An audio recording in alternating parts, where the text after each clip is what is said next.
Hey, everybody. Welcome to the ABA Inside Track Book Club podcast, where we talk about a book related to or having to do with the field of behavior analysis. I'm your host, Robert Perry Cruz, and we are talking about The Other End of the Leash by Dr. Patricia McConnell. This is a little bit of a different book in that it's not exactly behavior analysis. However, it does have a lot to do with human behavior and patterns of behavior, as well as patterns of dog behavior. Now, Dr. Patricia McConnell, in case you didn't know, and we'll talk about in the episode, is a certified animal behaviorist. So again, related to our field, but we thought, for summertime, this would be a good choice of kind of a nice, lighter, related book to read. It's also the book that, of our three choices of similar books, was voted on by our patrons.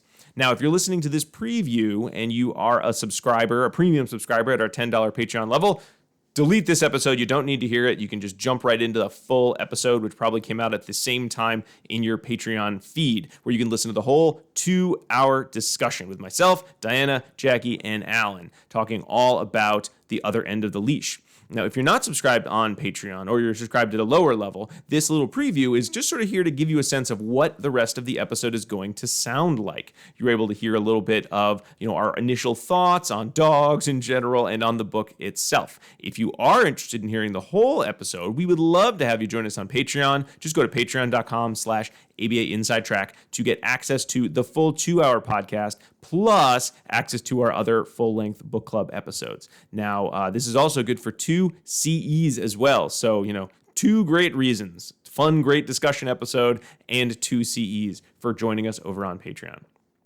And with that out of the way, we hope you enjoy this short preview of our Other End of the Leash book club. Yes, that's right. We've got Jackie, we've got Diana, and we've got Alan all joining us to vote on the book that was voted on by patrons, The Other End of the Leash, which is a book we could have had a summer theme of let's pick something that's a little bit easy to read and fun, but we think relevant to the field of applied behavior analysis in a different way. And this was our winner, The Other End of the Leash, which is a book about dogs, but also about humans. Dogs and their humans. Dogs and their humans. Yeah, that's right. Because so we're going to have dogs without humans. I mean, they still exist, I guess. They just but not the dogs how we know. No, that's true. Right? Not the dogs that are part of our pack. Not the dog that's like lazily sleeping on the couch right now. We wouldn't be the humans we are without them. So true. That is true. We have a lot that we count on dogs for and have through history, and a lot that dogs have counted on us to do for them throughout history. And that gets a little bit about what this book is all about. So this is a 2002 book by Dr. Patricia McConnell. So we're going to do a little bit of background information about her and the book, and then we'll get into the chapter. There she is. She looks like such a nice lady. She has a website too, patriciamcconnell.com, where she has even more nice pictures. She has a blog where she did put I'm going to put pictures. My first post of the month is just going to be pictures of my animals. I was looking at it the other day, which is very charming. She lives on a farm out in the Midwest. It does seem quite charming. She also has a syndicated talk show called Calling All Pets. Yes, or she did. I think she's semi-retired at this point. Yeah. But before we talk about Dr. McConnell, I want us all to say, what are our experiences with dogs? What are our dog experiences that we're bringing to the reading of this book? Rob, why don't you go first? You and Diana are in the first. We don't have a dog, and everyone asks for one in my house, and I say, I don't want a dog. Though I like dogs, I care for them quite a bit. My mother has had Shetland sheepdogs for many, many years. And the first one she bought, I loved. He was a little dog named Wicked. I still have a picture of him, but he passed away many, many years ago. And since then, her Shetland sheepdogs are barky and annoying and try to bite me when I walk by. So it's really soured me on the idea of having a dog. So I don't think I ever want one. But I do care for them. Theoretically, I love the idea of dogs. Yep. We always had dogs growing up, or just one at a time, but I had a dog my whole life, and they were an important part of our family, and I love dogs. But we also had I felt like we had a good setup. So we had a fenced backyard. You could let your dog out and they could run around a lot. And we don't have that option where we live now. So I think it would be a lot harder to have a dog. Everyone says they take care of the dog, but I know it would just be me. Diana at one point looked at a cute dog. Remember that cute white dog? Yeah, I do. But Rob really doesn't want one.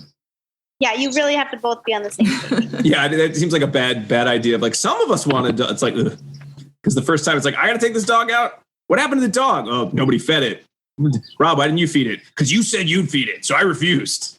I just stared at it. I already went out on getting the 3 kids, so Yeah. I have That's to true. sort of acquiesce on this one. Kids are like dogs, they're, but humans. So Sorry. go. I was like, You go first. thank you. I was going to actually say that Rob is probably one of those grumpy dog dad types of like, we didn't want a dog. We can't get a dog. 2 months later, he's like, this is the most beautiful, precious animal in the entire world. Ellen, you have my number. What the heck, man? You know me so well. Well, I've been around a lot of. You're roughly my age, and I can clock you from a mile away. I guess. I'm sorry. I'm an open book. I thought I was so cool and special. Oh well. My experience with dogs. I don't currently have dogs. I have a lot of friends that do. So I'm always like familiar with the things you got to do to like meet a new dog. Like let them smell you first. Like let them, like if they jump on you, don't be scared of it. All those kinds of things. As a little kid, I was around dogs a lot, hunting dogs because I'm from a very rural corner of Oklahoma that didn't do farming, but did do a lot of duck hunting or quail hunting. So it was around a lot of very well-behaved dogs, but then also dozens of strays that we would end up taking care of for a little while before they moved on. I think around age 4, we had a little terrier show up that loved me and was with us for about 10 years before he passed away. So I definitely had and he would do anything I wanted him to do and ran away from every other adult. So he was definitely my dog. Your dog. Mm-hmm. His name was Shaggy, and yeah, he was an adorable little dust mop. That's sweet.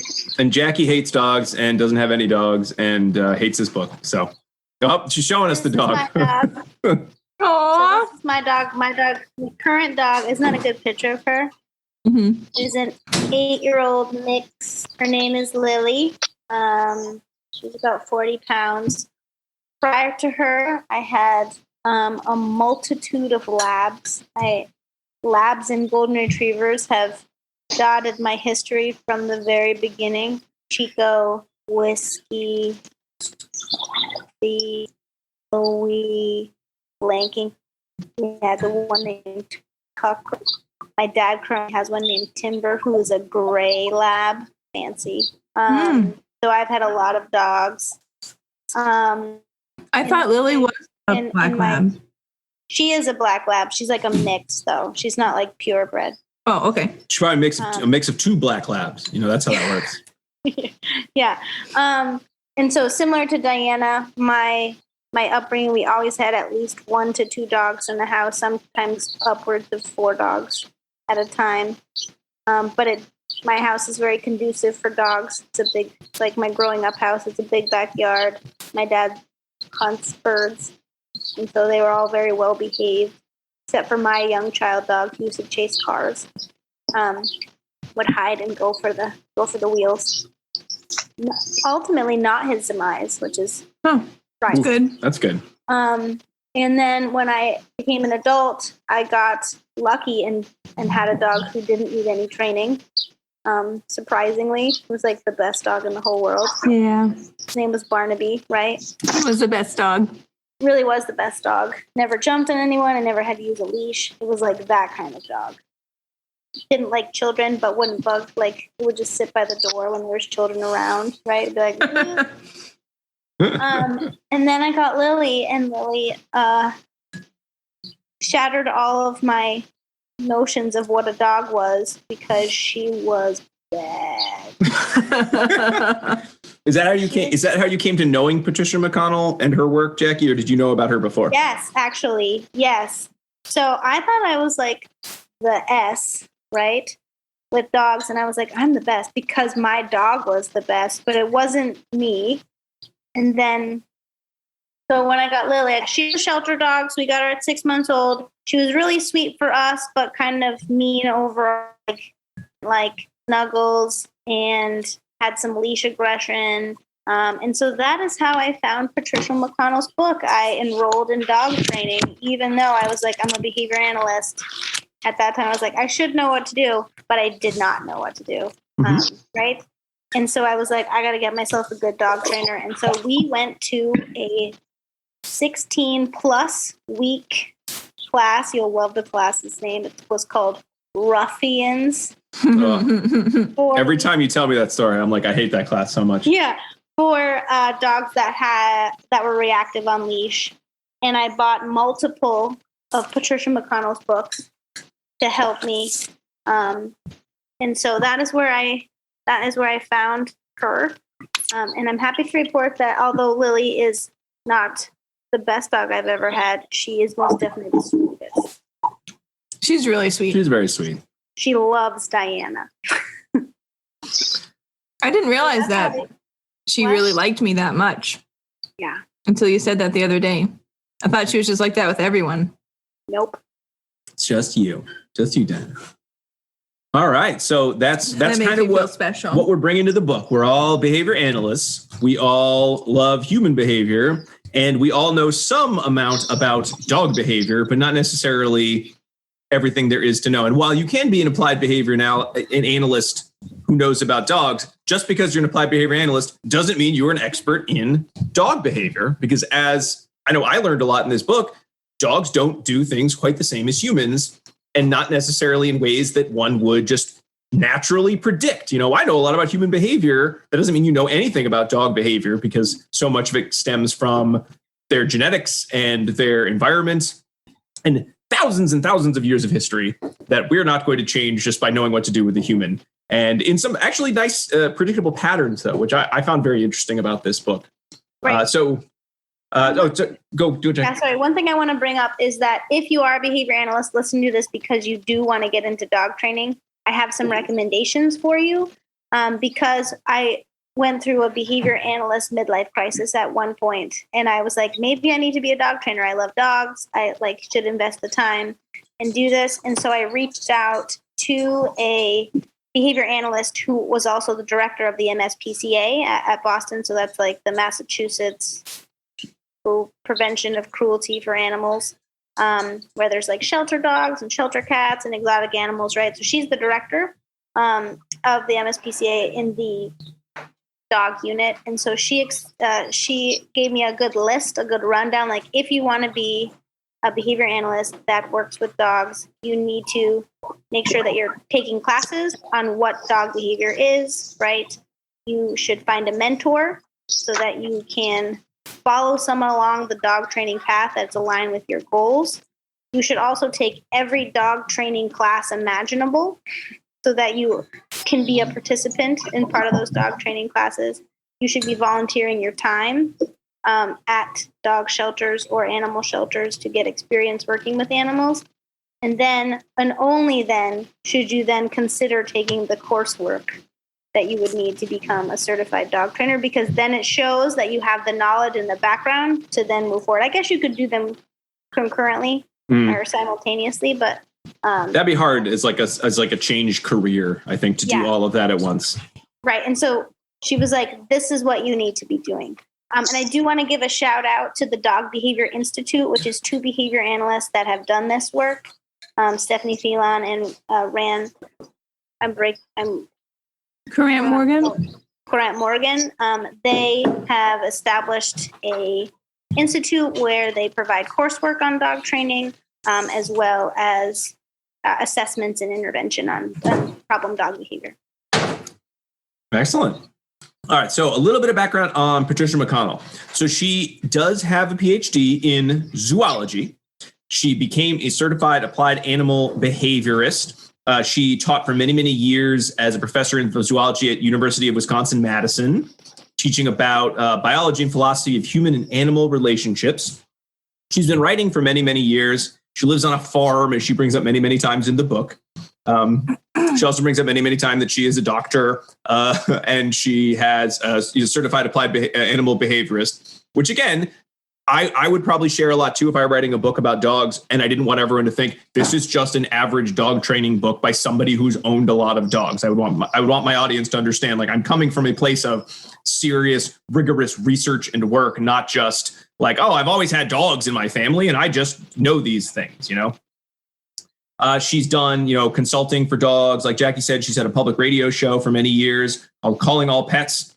And as it says in her bio, The Bark magazine, which is referred to as the New Yorker of dog magazines, in that it has cartoons. I don't know.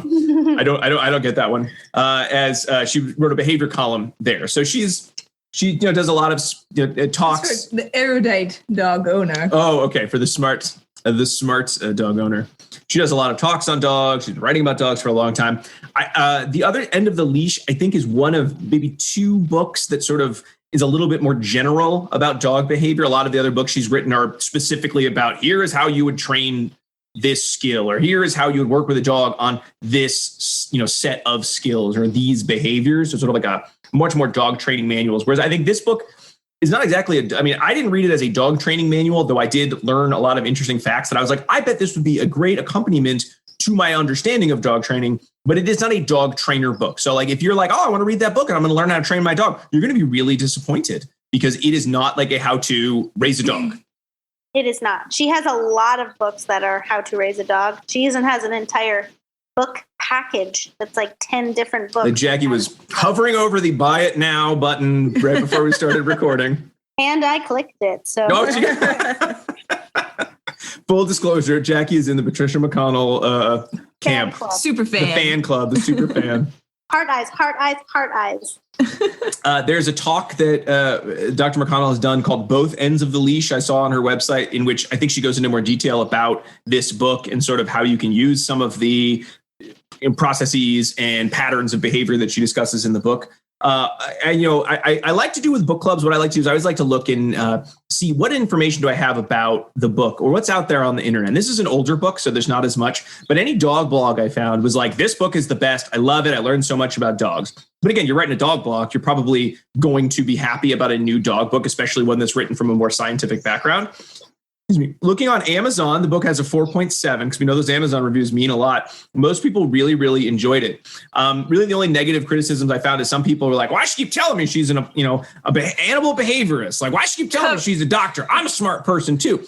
Which book arrived with cover bent. I've got that one. I've got the one. So some people are also like, this isn't a good dog training book. And I was really sad because I bought it and now I can't train my dog. And it's like, so I get those reviews, actually that's very helpful. But my favorite reviews. So again, most of the reviews, 5 stars, love this book, taught me so much about dogs. I know Alan was telling us he's not sure he liked the book as much as we're going to like this book, so we'll have to see as we get into the discussion. I'll get a thumbs up as we get into the discussion. But these were my favorite 1-star reviews. And Dinah, you got one. 1 star. Book was supposed to be a gift. Had to think of something else to give when it arrived, delayed by UPS, and then looked like it had been thrown across a warehouse and then ran over. Book cover was torn, ragged, and severely scuffed. I'm very unhappy with it. Should have been a new book appearing like it came from my grandmother's attic.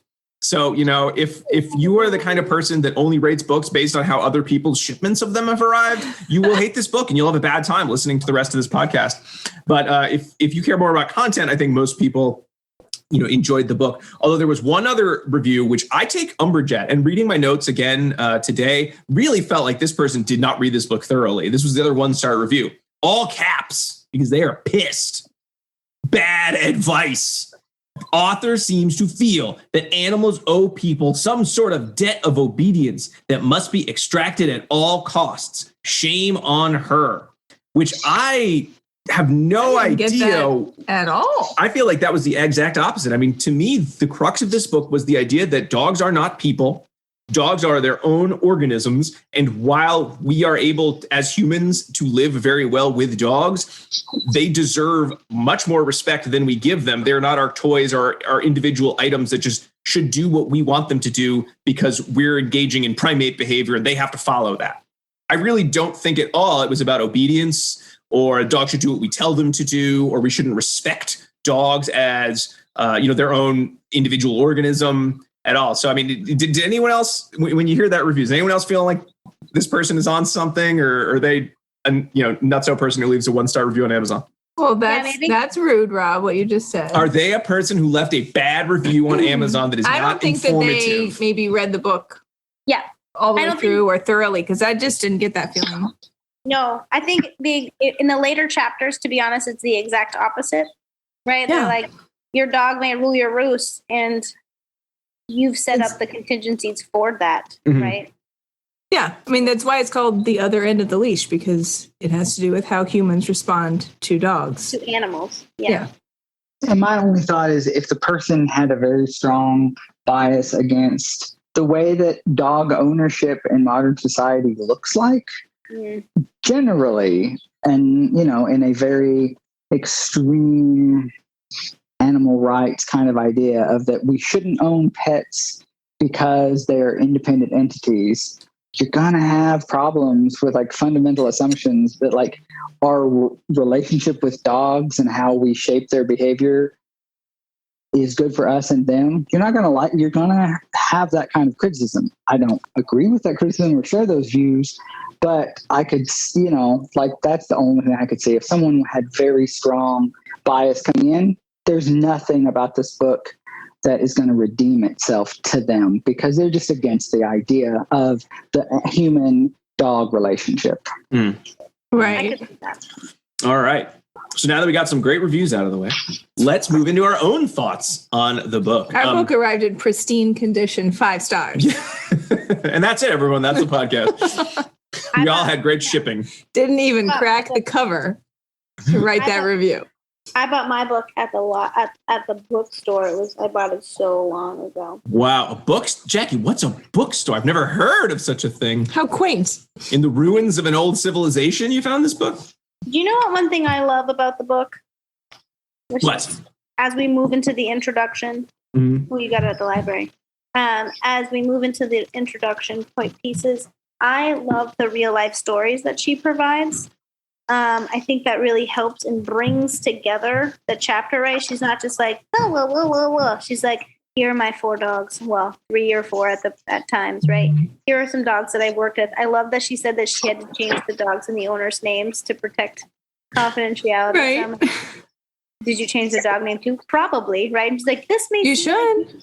Yeah. She's like, this may seem like you, but it probably isn't because I've seen lots of people. I just really like that. I know, I like that too. But I really felt like I knew her dogs by the end of this book. Me too, Yes. right? She did a great job of describing them. And yeah, that was my favorite part of the book was every chapter began with like an italicized vignette. Right. And then she returned to in most chapters, she returned to it at the end of the chapter 2. I think there is something about the way the book in general is written. I totally agree with that. I felt like there was a nice mix of anecdote and science. The science itself never got so detailed because especially for a topic that I don't know a lot about, dog behavior, if it had gotten way too into the weeds of research, I probably would have gotten bored and said, I don't want to read this book anymore. But the fact that we always had some nice illustrative examples of the concept she was talking about in the chapter, other than I think the first 2 chapters, which kind of bled into each other in terms of content, I felt like the chapters were very broken down into here is an aspect of dog and human behavior, and we're going to talk about that one. Then we're going to talk about a different aspect. So other than the first 2 chapters, which are a lot about kind of the visual signals, and then chapter 2 is a little bit more about more subtle visual signals, I do think every chapter, you could just pick a chapter. Like, I want to learn about dogs and humans and how they smell. What does that mean? What's all this dominance about? What does lifespan mean to a human versus a dog? Like every chapter does really stay in its lane, which made it very readable, very understandable as well. And it was good to pick up and put down. Yeah. Right. To like read a chapter and then put it down. The pictures in the middle of the book, I loved, wished that they would have had like numbers to them so that when you were reading that specific part, you could refer to the pictures. Because then when I got to the pictures, I was like, oh, I remember this, but it would have been helpful. Like when we get to the chapter on like affection, which is chapter 1, right? it would have bis helpful to like, look, here's how like humans hug each other. Here's how chimpanzees hug each other. What are how is your dog feeling? Right. Mm-hmm. So some of that was, I wish there was like a reference part to the pictures, because they seemed extraneous once I got there. Although I did love looking at the pictures of all of her dogs and their puppies, and their dogs in front of the flower gardens, and the cat and the sheep. Right, like those are all things. I loved it. I looked at all the pictures first, actually. Oh, you did? Yeah. You're that kind. And sonogram graphs in the middle. Yeah. Okay. So we got pictures in the middle, but let's start at the beginning. I'd like to start with a poem, if I may. Oh, okay. Webster's Dictionary defines the other end of the leash. So this is in the introduction. And I do feel this captures a lot of what is important about our relationship as humans with dogs, but also a lot of what you're going to see in the book. And this is a poem by Pam Brown on page Roman numeral 17 in the book. Humankind is drawn to dogs because they are so like ourselves, bumbling, affectionate, confused, easily disappointed, eager to be amused, grateful for kindness, and the least attention. Which I just love, because so much of this book, I think, does lay out, here's how humans and dogs are the same as just these weird organisms in the animal kingdom that are different than all these other organisms. But that doesn't mean that you now know everything there is to know about dogs, just like we don't know everything there is to know about chimpanzees or bonobos, which come up a lot in this book, or horses. Because owning a dog, I think McConnell's kind of has the metaphor or simile. It's like going to a mechanic. You know, you kind of have a sense of how your car works, but when you really need to get to the nitty gritty of it, unless you have specific training or lots of practice, you're not going to do all of the work by yourself. You need assistance, you need help, and that's okay. And you shouldn't feel bad about that. So like training a dog, it's not like, I just know how to do it. It seems pretty simple. Give them food and tell them to do stuff and they'll do it, right? And that comes up a lot in the book, that if this is what you assume, you will make many mistakes, not because you are bad at training dogs, you don't love your dogs, but because you don't understand how you and your dog are the same or how you and your dog are different. And this is going to play into how poorly your teaching will go. You're using the wrong cues. You're using signals that don't mean the same thing to dogs that they do to other humans or other primates. And you're really setting yourself up for lots of problem behavior down the line if you're just like, I can do it. I know, I can do this. This is easy. Sometimes. But not always, because sometimes you get dogs like the dog that I had as a kid and Jackie had, where they were just so smart. Like they really just learned, even if I didn't teach him perfectly. But not all dogs are like that. Right. And I think, I love the part here where she talks about, which I don't know if I would do the right thing, right? With the dogs on the highway. She sees two dogs trotting down the highway and she's like, they're definitely going to die. But she was like, I don't know their names. They're not listening to my voice, right? Because it's so loud. But if I use my body language, they can pick up on what I want them to do. And her and a group of individuals successfully navigated the dogs going and stopping based on the way that they were moving their body. If they wanted them to stop, to move forward, right? We all know this. How many people have seen someone chase their dog down the street and the dog is so happy, right? Yes. Or when you're like turning your body away and the dog is coming toward you. Like the best trick I have ever learned in dog training class, right? My dog always comes when I'm like, I say this way and I go the other way. And she's like, oh, you're leaving me, right? Even if it's like something dead and gross. And so I thought that was a nice way to open up the book because it's counterintuitive to what we would typically do. Yeah, that story is really haunting. I keep revisiting it in my mind as well. So we're in the intro. We're into the book. We kind of talked about some of these central themes. So let's get into the chapters. And like we said, the chapters are organized around sort of a human-dog behavior dyad, I guess. With chapter 1 and 2, I think, being the most similar and really getting into the idea of how visual signals are not always the same for humans versus dogs. And I think she states at the beginning, this is the most important lesson you're going to learn in the book. And this in chapter 1, which is great because I could, just read chapter 1 and then, throw the book on the fireplace, is how good dogs are at perceiving small movements and how lots of little movements mean something to a dog that don't mean anything to us. I mean, they probably do mean something to us, but not the same way they mean to a dog. Like we're all guilty of learning new behavior, and it's controlled by some idiosyncratic, environmental cue that we didn't know existed. And then why can't I engage in the same behavior when all the cues I thought I learned are there? And it's because something was the color of the wall somehow is the cue that really was like, getting me going. And if that's happened to you, and I'm sure it's happened to everybody, it's 100% more true for dogs who just pick up every little thing as this is a relevant cue, and this behavior, this movement means something to me. It means come, it means go. And they're not going to be the ones that we would naturally think they're. Like you said, right. Jackie, when I say come, I want the dog to come to me. So I'm going to stand still. And that's a signal to dogs of stay where you are. I'm not moving anywhere. And the dog doesn't speak English. So yeah. I have an awesome little anecdote to this. So we have a dog now who's actually quite sensitive to body movement, my dog Lily. And anytime that my husband gets frustrated, he kind of moves forward and he does this thing with his hands, and the dog goes under the bed. Oh, yeah. Even if he's not mad for talking loud, overtly, looks like he's like, man, those people lost the soccer game. She's under the bed, right? We've learned all that.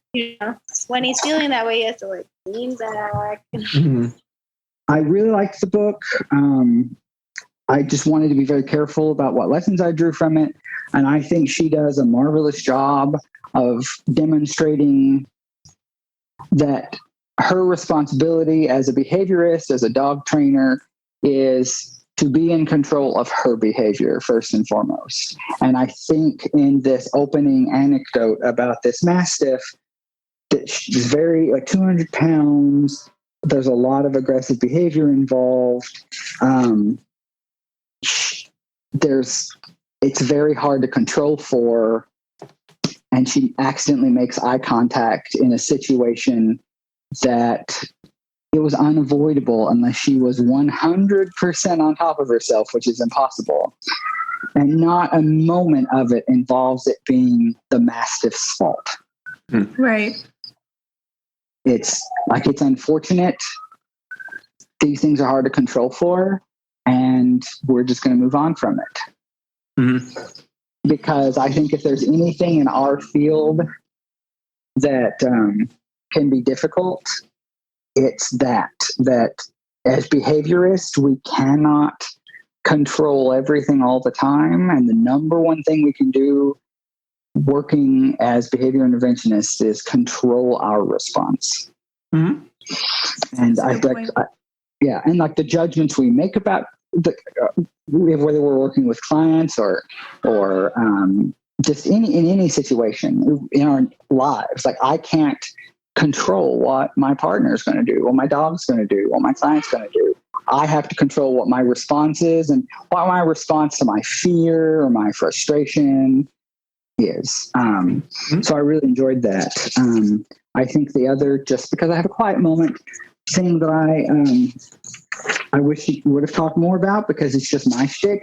She talks about being an ethologist, and I think about it being field work in the living room, and ethology, is about the interaction of evolution, genetics, learning, and the environment.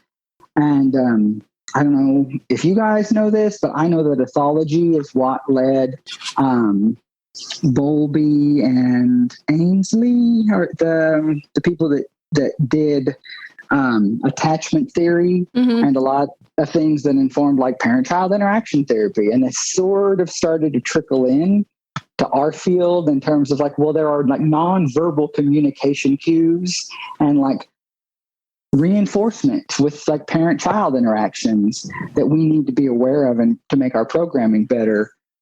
That's this is the animal equivalent that informs the psychology of attachment parenting. Mm-hmm. So I think that the fact that she talks about that and recognizes that genetics, evolution, learning, and environment are 4 components you have to deal with in her work, again, is a lesson that if we think about our work, is very important because we deal with atypical interactions of those four things. And that is and how it changes sort of natural, typical developmental progress in families and clients. So, just so general, I liked her writing style, and I those are the two things that hooked me in, like her personal thing, but then just the way that she presents her background. And I think that as a behaviorist, those are the things I would tap into and if you liked it and want to be like, I want to know more, where do I start? Those would be the two things I would look at. Yeah. I mean, Alan, when you're talking about sort of some of the work you could do in your living room, were you also thinking of, I know in this chapter, she talks about doing like dog behavioral observations pretty much. The idea of, if you want to look at what your dog's body language is, it's not like there are charts and you can look at books. If a dog's leaning backwards, it's usually more kind of defensive, or he's leaning forwards. That means something different. You have to look at the commissure, like the lips. I wish there had been some pictures here because she's describing dog faces in these very subtle ways. Although on the one hand, I would guess she probably doesn't want to put pictures and now the rest of the story about dogs, and you'll know that this dog, it will or will not bite you because it's defensive or it feels threatened. But really just talking about, you need to pay attention to your dog. Write down what your dog does in this context, in that context. Where are they breathing? Where is their center of gravity? How are they leaning? What do their mouth or eyes do? But don't stare directly in their eyes, but kind of look at their eyes and write down what you see. And I think kind of like also you were talking about, Alan, the idea that anyone could just, I know some basic principles, therefore I can do everything about dogs. I feel like this chapter gets to the point of, well, no, you can't, because you've probably observed human behavior as part of your study. So unless you went to school to learn about animals, you have a degree in zoology, you haven't observed dog behavior or monkey behavior or any other animal, giraffe behavior, whatever it is. You don't know what it looks like. So to just assume that it's a one-to-one correspondence is rash. And if you take 20 minutes to just watch an animal, you'll realize, I have no idea what this animal is trying to tell me. I don't know what they are doing. Are they happy? Are they sad? They're panting. But I mean, for me, unless a dog is actively trying to bite me, I assume the dog is happy because dogs usually look happy. And as you go through the book, you realize, oh no, the dog who is biting you, yes, probably is upset, but they could be scared. They could be aggressive because you're getting into their space. You don't know why. And honestly, they told you they wanted you to go away, or they hate you, or they think they're dominant to you 20 minutes ago, dude. It was only when you shoved your face into theirs that they bit you. So you missed everything. You had nothing actionable. And you're like, they bit me out of nowhere. No, it's doubtful. They sent you all the cues you needed. You just didn't understand them because you were like, well, they didn't say to go away. Right. Therefore, I assume, but that's not how dogs communicate. Right. And I like the example of we wouldn't walk around, and if I came up to see you, I wouldn't stick my face in your butt. Mm-hmm. Right. And yesterday I did go see a friend, and her dog went all the way up my dress. And that would be very uncharacteristic if I came over to your house, right? And you were like, I'm going in to get a good sniff, right? And so how we greet and interact is going to be different than how dogs greet and interact with each other. And so if we don't know that, right, as most people don't, or most people don't realize, they walk straight onto a dog, right? They bend down, look in their eyes, pat their head, right? All the things that you shouldn't do, but you just want to because they're so darn cute. And the fact that dogs most dogs will tolerate this. Like I mentioned at the top that, my favorite, dog who passed away, there's a picture, the picture I saved of him. It is literally me giving him one of these and I'm grabbing him kind of around the neck and I'm shoving my face into his face, because as a primate, I say nothing shows that I am having a great time and love you like sticking my face right in your face and grabbing you around the neck. And if you were a human, you'd be like, oh, right, maybe I don't like this contact, but oh, Rob, I get where you're coming from. And I read this chapter and I looked at that picture. I'm like, oh, my dog does not look, and you're like, oh, it looks like a dog. No, my dog looks like, I really wish I weren't here right now. I actually think he looks happy in that picture. He looks to me. I think he does. I'm looking at it now and I'm like, oh, these are all the things that Dr. McConnell's like, dogs don't love that. They don't love hugs. They don't like being patted on the head. at best, your dog will tolerate this because they love you. But just like any human will tolerate, like, oh, it's my friend who like does things that drive me nuts, but like, I like them enough. They're mostly nice. So I'll tolerate when they come over, like, give me a noogie, or they like make a joke, or like touch me. They get too close. Like, I'm going to tolerate it without like punching them or throwing them out of my house. But it doesn't mean I like it. It's not your love language. Yeah. Right. And I think that, she spends a while talking about, threaded throughout the book, that we need to understand where dogs are coming from, but we also need to understand where we are coming from as primates. We come out kind of stupid in this book. Like, how many anecdotes were there? Like, and I told this person, this is exactly how I want you to approach the dog. Like, come, turn your body 90 degrees, wait for the dog to come to you. You got it, Dr. McConnell. And then the person just like shoves their face right into the dog. Like, hey, dog, what's going on? It's like, I just told you, dude. Just told you. Like, we can't help ourselves. This dog is about to bite you. We're evolutionarily prepared to behave in certain ways, just as dogs are, but it's different than dogs. And they don't necessarily like the chest to chest contact, like she's talking about, right? Or like eye contact in the same way, or, we're so attuned to verbal communication and much less attuned to body language, apparently.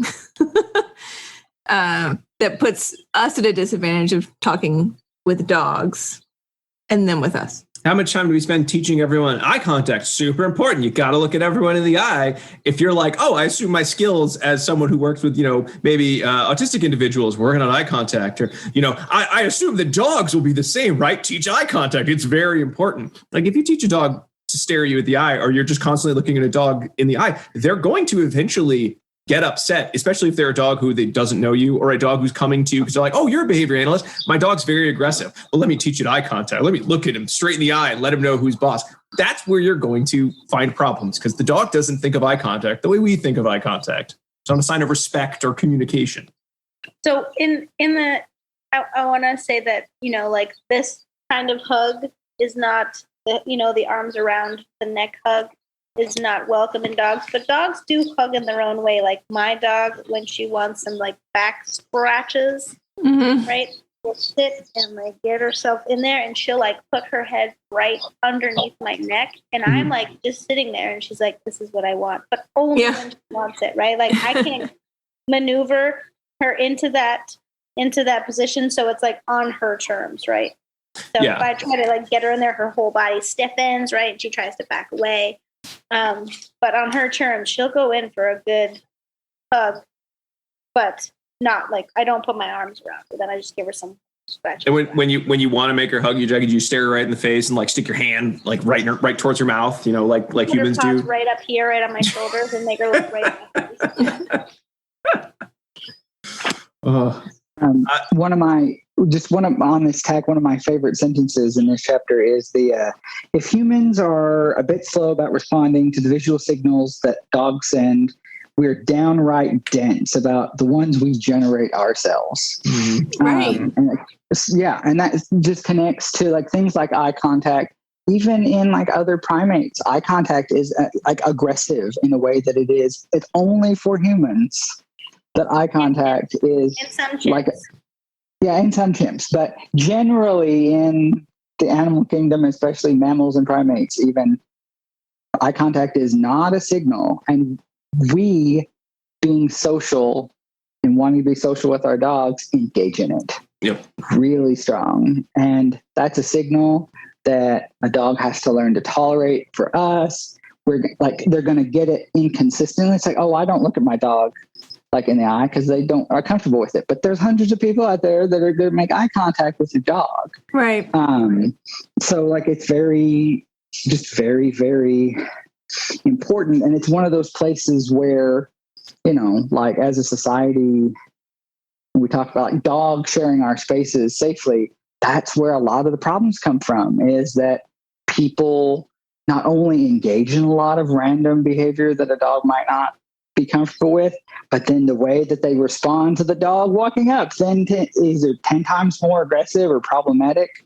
And this is exactly that kind of thing where like as behaviorists, this is what we have to work on, whether it's ourselves or just like what we are doing in our jobs involves a lot of self-regulation and changing, and also getting other people to do it too. Yeah. Thanks so much for listening to our special preview of The Other End of the Leash Book Club. Remember, if you want to hear the full 2-hour discussion, just go to patreon.com/ABA Inside Track to subscribe at our premium $10 level to get access to the whole thing, plus to earn 2 CEs for listening. We'll be back with another episode, non-book club episode, later in the week. But until then, keep responding. Bye.